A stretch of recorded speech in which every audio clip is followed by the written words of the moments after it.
IPL season 18 ಈ ಬಾರಿಯ ಸೀಸನ್ನಲ್ಲಿ centre of attraction ಆಗಿದ್ದು 14 ವರ್ಷದ ಯುವಕ ವೈಭವ್ ಸೂರ್ಯವಂಶಿ. ಪ್ರಧಾನಿ ನರೇಂದ್ರ ಮೋದಿ ಅವರನ್ನ ಭೇಟಿಯಾಗಿದ್ದಾರೆ IPL star Vaibhav Suryavanshi. Batting ಅನ್ನು ಕೊಂಡಾಡಿದ್ದಾರೆ ದೇಶದ ಪ್ರಧಾನಿ ನರೇಂದ್ರ ಮೋದಿ. ಸೂರ್ಯವಂಶಿ ಬ್ಯಾಟಿಂಗ್ ಅನ್ನು ಕೊಂಡಾಡಿದ್ದಾರೆ ಮೋದಿ. ಪಾಟ್ನಾ ವಿಮಾನ ನಿಲ್ದಾಣದಲ್ಲಿ ಮೋದಿ ಅವರನ್ನ ಭೇಟಿಯಾಗಿರುವಂತಹದ್ದು. ಮೋದಿ ಕಾಲಿಗೆರೆದಿದ್ದಾರೆ ವೈಭವ್ ಸೂರ್ಯವಂಶಿ ಅವರು. ವೈಭವ್ ಸೂರ್ಯವಂಶಿಗೆ ಒಳ್ಳೆಯದಾಗಲಿ ಅಂತ ಹೇಳಿ ಈ ಸಂದರ್ಭದಲ್ಲಿ ಮೋದಿ ಆಶೀರ್ವಾದವನ್ನು ಮಾಡಿದ್ದಾರೆ. ಕೇವಲ 14 ವರ್ಷದ ಎಡಗೈ ಸ್ಫೋಟಕ ಬ್ಯಾಟ್ಸ್ಮನ್. 2011ರಲ್ಲಿ ಅವರು ಬಾರ್ನ್ ಆಗಿರುವಂಥದ್ದು. ಅತಿ ಕಿರಿಯ ವಯಸ್ಸಿನಲ್ಲಿ ಐಪಿಎಲ್ಗೆ ಪಾದಾರ್ಪಣೆ ಮಾಡಿ ದಾಖಲೆಯನ್ನು ಬರೆದಿದ್ರು.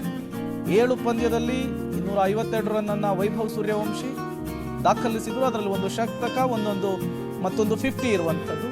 ಈಗ ಅವರು ಪ್ರಧಾನಿ ನರೇಂದ್ರ ಮೋದಿ ಅವರನ್ನ ಭೇಟಿಯಾಗಿರುವಂತಹ ವಿಜುವಲ್ಸ್ ಅನ್ನ ನೀವು ಗಮನಿಸ್ತಾ ಇದ್ದೀರಿ. ಬಿಹಾರದ ಪಾಟ್ನಾ ವಿಮಾನ ನಿಲ್ದಾಣದಲ್ಲಿ ಭೇಟಿಯಾಗಿದ್ದಾರೆ.